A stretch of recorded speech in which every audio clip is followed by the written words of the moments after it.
Hello and welcome back to the channel. So it's now Monday morning. Today will be another grafty day, cracking on with getting the land basically trimmed back and ready for this lovely 6 meter by 3.5 meter garden room. Now I'm not a ranty person by any stretch of the imagination, but when you wake up and some thieving tyrag has nicked your spare wheel off your van, ooh,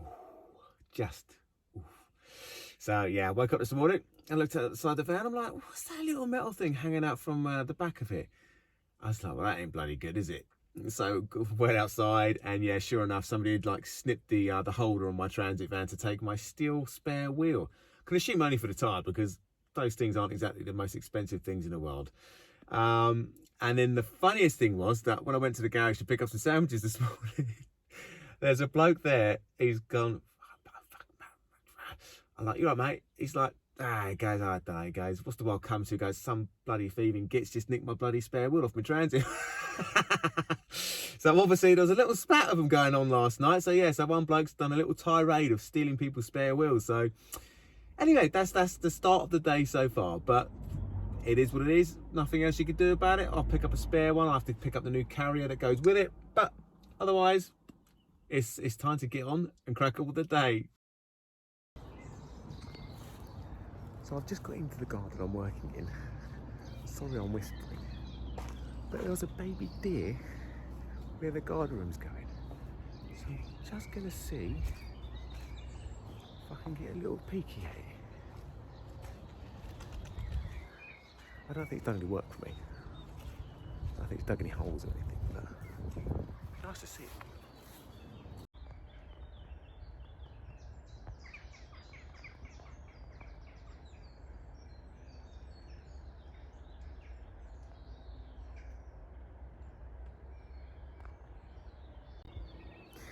Oh, there you go. I love a bit of nature. I was hoping I might see a hedgehog or something, but a baby deer, I'll take that every day of the week. Thank you very much. How cute is that? Sorry the video quality wasn't good. I'm not sort of Bear Grylls. I can't really sneak up on things particularly well, but I did the best I could. So that's an interesting start to the day so far. Loving it. Oh, there you go. I love a bit of nature. I was hoping I might see a hedgehog or something, but a baby deer, I'll take that every day of the week. Thank you very much. How cute is that? Sorry the video quality wasn't good. I'm not sort of Bear Grylls. I can't really sneak up on things particularly well, but I did the best I could. So that's an interesting start to the day so far. Loving it.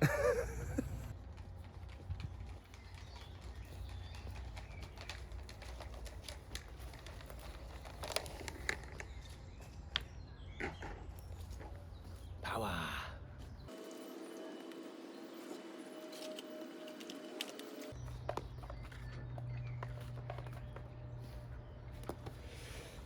Okay, it's like I mentioned in a previous video, I'm using the Titan, what is this, TTL758CHN. It's from Screwfix. It was like 50 quid, okay? So basically, this is the little baby one. This is absolutely perfect for just kind of what I'm doing here, just clearing out this bit of land. So that's what I'm gonna crack on with now.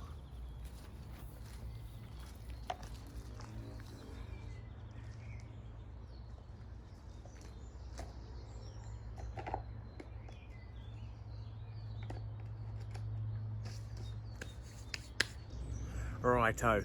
Now, one of the lovely comments that I had last week was a guy asking, so I can't remember his name, but he was asking like, can I do some videos showing you how I'm working, a bit longer videos on that side of it. And I did a wonderful 66-minute video of me trimming this all back. As you can see now, there is 2 meters of space behind what's going to be the garden room, done and dusted. And it was Steven Spielberg would have been happy with this thing. It was beautiful, like scraping it all back, chopping it all down, and then for some reason it's gone corrupt. So I can't actually put that video on it, but I can show you this now. I mean, look how lovely that is. Much, much better. So what I'll be doing now is, if you kind of look down here, we have these wonderful, wonderful, wonderful, wonderful, massive things in the ground, but they're quite well staked in. So what I'm gonna do is I'm just going to disc cut those out. So there's 1, 2, 3. So I'll get all those bad boys out. That won't take long, couple of minutes.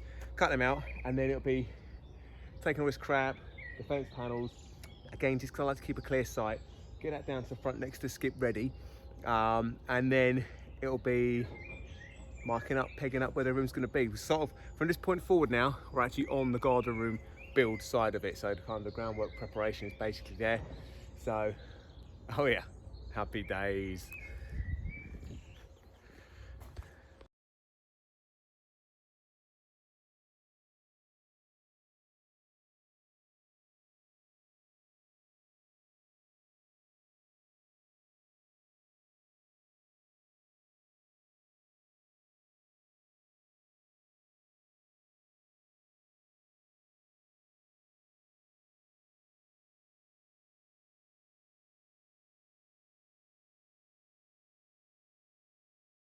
Right, well, that's the site tidied up then. So, it's going to be slightly random. So the videos you're about to see, I recorded about how to lay out the garden room, how to get the string lines in and all that kind of stuff.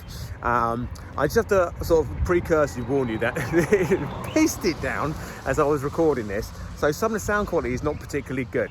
So watch it because it will give you a good idea of what you should be doing, what to do, blah, blah. But I will re-record it when it's not hacking it down and the rain isn't bouncing off the gazebo and actually overruns my voice. So yeah, watch it, hope you enjoy it, it will be useful. Any questions, ping them through. But yeah, enjoy. Right, nitty gritty. Laying out where your garden room is actually going to be and how do you go about doing that, okay? Especially now we've lost the perimeter, we've lost the back fence now, so we have no idea realistically where the angles are going to be. We don't want to sort of build it so it's slightly askew, a bit like that, okay? So what you have to sort of say to yourself is firstly that very, very rarely a garden's perfectly square, okay? So the dimensions between those 2 points, those fences across there, and these two across here, there's going to be some sort of deviation, okay? I can already tell that fence is going in that direction, that one's going in that direction. So, what we do is start with basics. We want to make sure the back has got a nice level surface, so it's facing neatly that way. So what I'll do is, because I'm fitting this fence line, I'm going to pin a nail into that fence post, because that's the dividing one, that's the boundary. I'll do the same down here, run a string line, okay? Get it nice and taut. Now I know, no matter what, that is the boundary set. I've got my string line, that is now my perimeter, that is my fence as far as I'm concerned. I will then measure off from that point 1 metre, because that's what the client has requested, that there'll be a metre space down the back so she can get access to just store stuff or whatever she needs to do. I'll measure a metre there. Then what I'll do is, from that metre point, both directions, I will measure forward 3.5 metres, which is to the front of my wall, do the same again to make sure that it's going to be centralised, to see what the difference is between those points, and then I'll measure the 6 metres. Because we want the garden room punched this way, I will measure off just a little bit, about 500 mil, just to allow the overhang of the soffit this way. So that'll give me my square edge, and then that'll just follow everything else. That may make sense, it may not make sense, it makes perfect sense in my head. But as I do it, I'll do the video so that you can see it all happening in action, theoretically kind of in real time as well. Kind of like that, okay? That is now over 6 metres from there to there, but it's now definitively exactly a metre from the fence, that side, and a metre from the fence, that side. So that's determining exactly where it's going to be. Now, for those of you that have got a fence here and you're trying to get it as tight as possible, don't forget that you've got to take into account the fact that you've got an overhang at the back, because you're putting a soffit on it that's generally, I know, 150, 200 mil deep. That mustn't go over the edge of the boundary, okay? So you've got to kind of account for that when you're sort of putting your fence line in, putting your back end in, so you know it won't hang over your neighbour's fence or the boundary's fence, okay? So if you are doing that and you want it tight, give yourself at least 300 mil from the fence, so that way, just allow that bit of space, just to kind of allow the overhang. Now we've got this one in, it'll be time to measure 3.5 metres off of those 2 poles in that direction, and do the same again, another string line. I'll show you that now. Like that one. So, front one now in exactly 3.5 metres from that point, measure from that spike to that spike, that spike to that spike. So now I have the rear profile of the building, the front elevation of the building. So what I now do is I will take about half a metre, about 500 mil off of that side for the fence this way, and I'll mark 2 points there. But what I'll do is I'll put the first one in the back, then I'll keep the one at the front floating. So what I mean by that is that I'll put a spike in the back over here, like I say, about, give or take 500 mil. So that's going to be about,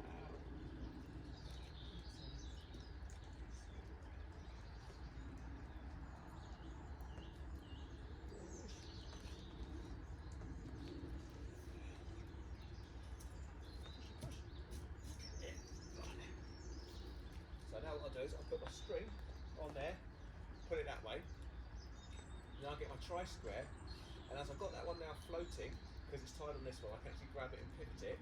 I'll make sure that that line there is properly triangulated, so we know that that one is squared off of there perfectly. So I've now tied, that now is 500 away from that fence. I'm now tied a piece of string to it. The string now comes over this way, and this is now my floating string line. So what I should do is trim this here somewhere. Right off of the spot. Just has to be too tight at this point because you're going to pick up and shift it around a little bit.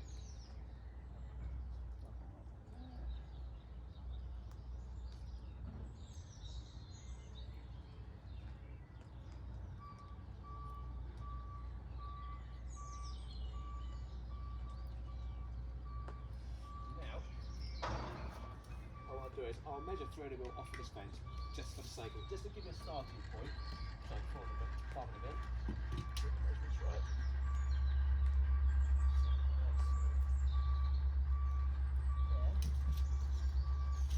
And now what I'll do is I'll test that. Because that was a 300 mil, I'll do this on a 300 mil off this fence.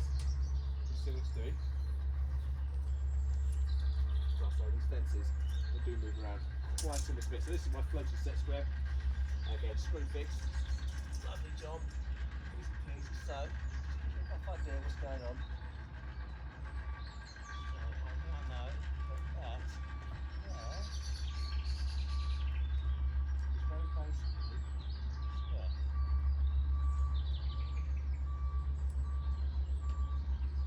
Yep, that's very perfectly, very neatly square. So that'll do me. So what I'll do now is push this one a little bit further.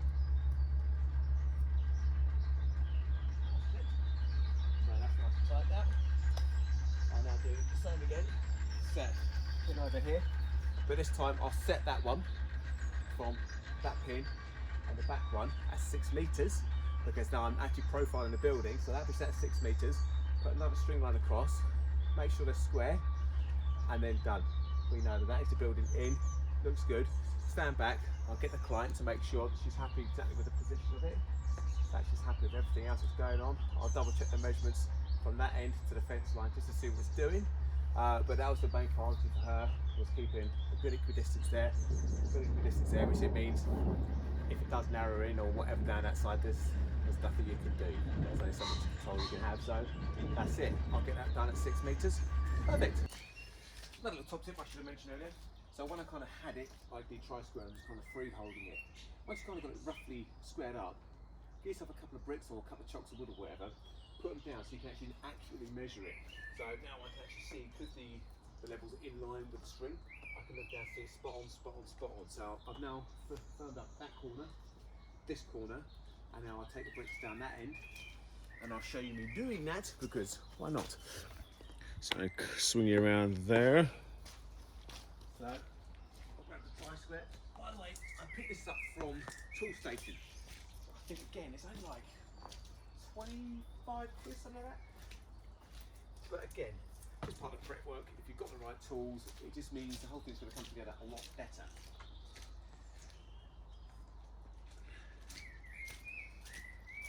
And about 20 minutes ago, it flipping teamed it down. So now my flip side about building these is sometimes you don't work it in a bog. Yeah, hey ho.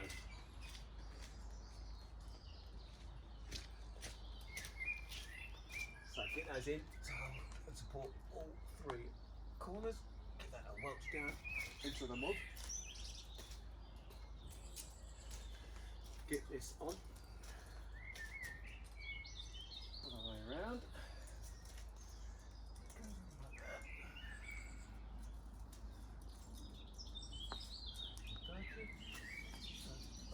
So at the minute I know this part, this one here, is straight. So I'll put my tri-square level on this front, like that, and now I can see that back side just needs to whip out that way a little bit. So all you need to do is I'll grab it like this, punch it out just a little bit, put it in, so once I get to a point where I can see there's a good distance on that side, I can now see even spacing, straight to the front, done. Formality is I will check the back, but that one should be straight because that one's straight, that one's straight, so it kind of means that last one should be straight on. And what I'll do then is the final test to make sure the building is absolutely perfect square is to take a tape measure and measure the corner to the corner, corner to the corner. They should be pretty much spot on. It doesn't matter if it's like 10 mil, 20 mil, whatever out. You know, it won't ever be absolute down to millimetre perfect. It makes no difference to the build, okay? Don't worry about it, don't fret about it. You want to get it as close as you possibly can, but if there's a slight intolerance, don't worry about it. Honestly, it won't make any difference. So, I'll go ahead and check that corner. I'll then measure to make sure that those corners, 4 corners diagonally, are the same distance. This thing is laid out. Beautiful.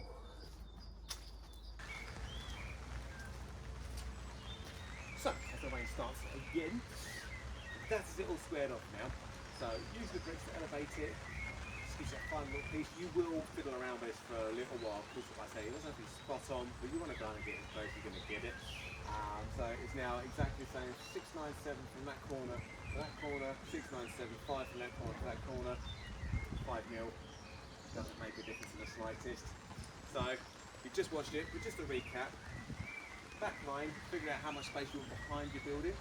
If you are going to have it quite close to the perimeter fence of your neighbours or whoever, then just make sure you leave enough overhang. Think vertically if you look at the building, how much it overhangs, that is the amount of space you want to give to the back wall. So basically back 300 mil off. If the diamond just means that your soffits can't be any more than say 200 mil. Gives you a bit of wiggle room. Once you've got that, get the other fence or whatever else is your main divider. Got a string on there, keep it floating, square off that corner. Run the length then of the building itself, just over, done. Square off the edge, square off the edge, and you just keep going around and double checking everything to make sure everything is aligned exactly what it will do. And that is it. You now have the rectangular shape in this case, so you can now see the size of this thing. So it's going to be, like, say, 6 by 3.5. It's going to be divided into 2.5 will be for a storage area over here, and in this section is going to be for sort of an office, come sort of lounge, sort of chill out sort of space. There'll be a wine fridge in here, I'm pretty sure. We'll go on a limb. So yes, so great size, absolutely fantastic size. This one's also going to be raised up a bit. I mean, the normal rod system I use, which you'll see that going in as well, will be used for this one to level it up. But because of that, not only does it allow me, this system, to sort of overcome any unevenness, the client actually wants me to raise this up even more on purpose, because she wants a raised patio all the way around that side to that side as well. So this thing is going to be up jacked, which is going to be flipping awesome. So yeah, so there you go. I hope that's helped. Any questions, ping them below. Like I say, thanks for watching the channel. If you do like what you see, do like, subscribe, hit the bell icon. It helps out massively. Any ideas for the videos, stuff you want to see, ping them down there as well, because I'm always happy to oblige. And apart from that, have a good day. Cheers everyone. Bye.